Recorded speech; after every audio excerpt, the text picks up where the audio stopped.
باول wuxuu yiri habeenada kamida ayaan seexday balse waxaan dareemay neefta in ay igu dhageyso waan damcay inaan neefsado way suurto gal weysay waxaan maqlayaa in Ilaahay camal quraanka daaro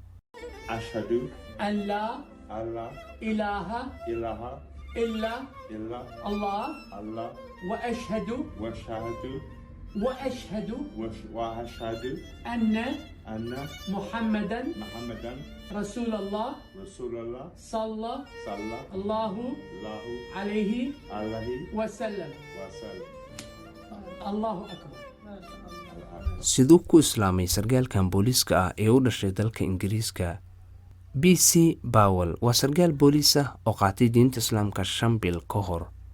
balse qisadiisa ayaa waxay tahay mid cajiib ah maxaa ku sababay arrintii ku dhacday asaga ee ku qasabtay in uu si degdeg ah u aado masaajidka dhaqanka muslimiinta miyuu kaalin weyn ka qaataa dadka iyadoo aan islaamka loogu yeerin inay islaamaan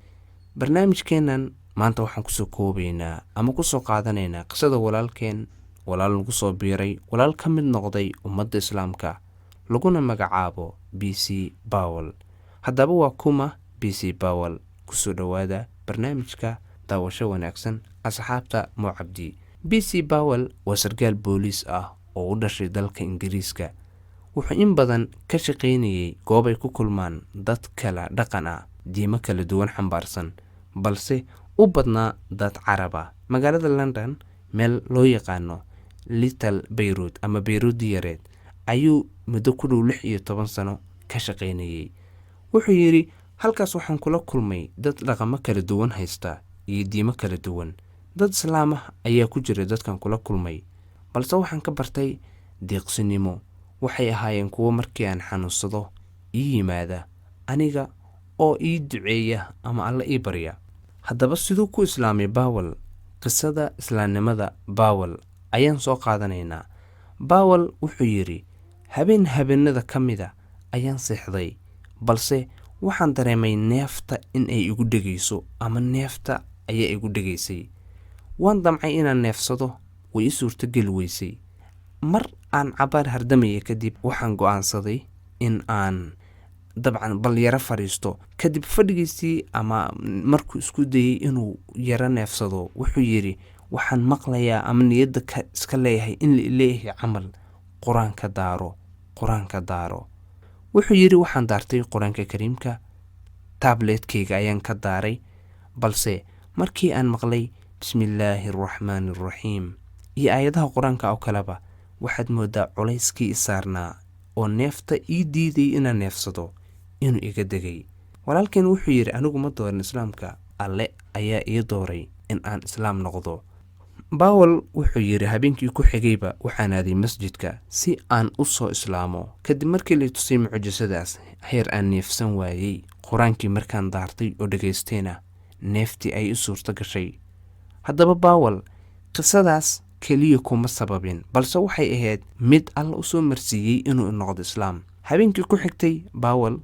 wuxuu yiri masaajidkan aaday deedna waxaan ka mid noqday ummadda islaamka BC Bawel wuxuu yahay muslim muddo 5 bilooda waayo wuxuu yiri January sanadka cusub ayaan islaamay waxa la yaaba cajiiba dhaqankiisa walaalkeen Bawel wuxuu yiri intaas Ramadaankii waan soomay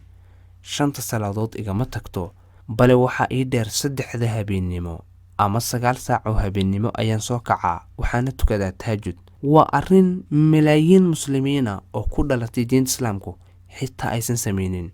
walaalkeen Bawel dhaqankiisaas waana ku dayasho asagoo 5 bilood kaliya islaam ahaa Bawel wuxuu inoo sheegayaa waa nin waa askari booliis ah wuxuu leeyahay waxyaabihii ugu horeeyay ee ku sababay ama u dhiirigeliyay inuu diinta wax ka indhendheeyo waxay ahayd dhaqanka bulshada haddaba walaalka muslimka ah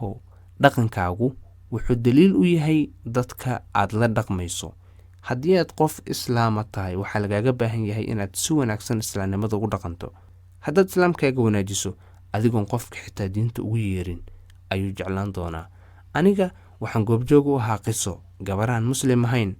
waxay dhahday mar la damcay in loo sheego meherad muslim ka shaqeynaysay mar la damcay in loo sheego islaamka iyo qiimihiisa waxay tiri walaalayaal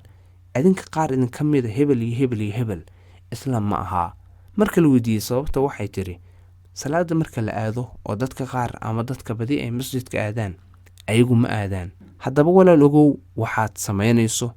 waxay daliil u tahay, waxay ka turjumaysaa dhaqanka diintaada. walaalka qisadiisaan soo qaadanay baawal hadda waa islaam, ilaahay xaqa ha ku sugo annaga iyo asagaba. qisadiisuse wuxuu yidhi 2 jeer ayaan qur-aanka dhameeyey 5 bilood ee lasoo dhaafay. adiga meeqa sano ayaa kugu dambaysay qur-aanka inaad qatimto? mase ramadaan ambaad la sugtaa? ka waran 5 bilood qof islaam ama 6 bilood inuu 2 jeer dhameeyo. ka waran inuu qofkaasi salaatuleyl tukado. ka waran annagoo muslimiina inaan fursadaasoo kala qabanin. barnaamijkan waxaan jeclaystay inaan idinla wadaago Cabdi Family asxaabtayda. waxaan idin leeyahay insha Allah hala shargareeyo oo ha loo gudbiyo walaalaha kale ee muslimiinta ah, ugu yaraan si ay qisada ku dayasho ugu noqoto oon balboorka isaga jafno annagu. waxaase iga dardaarana walaal dhaqankaaga hagaaji. haddii aad dhaqankaaga hagaajiso dad badan unbaa kugu dayan doona insha Allah.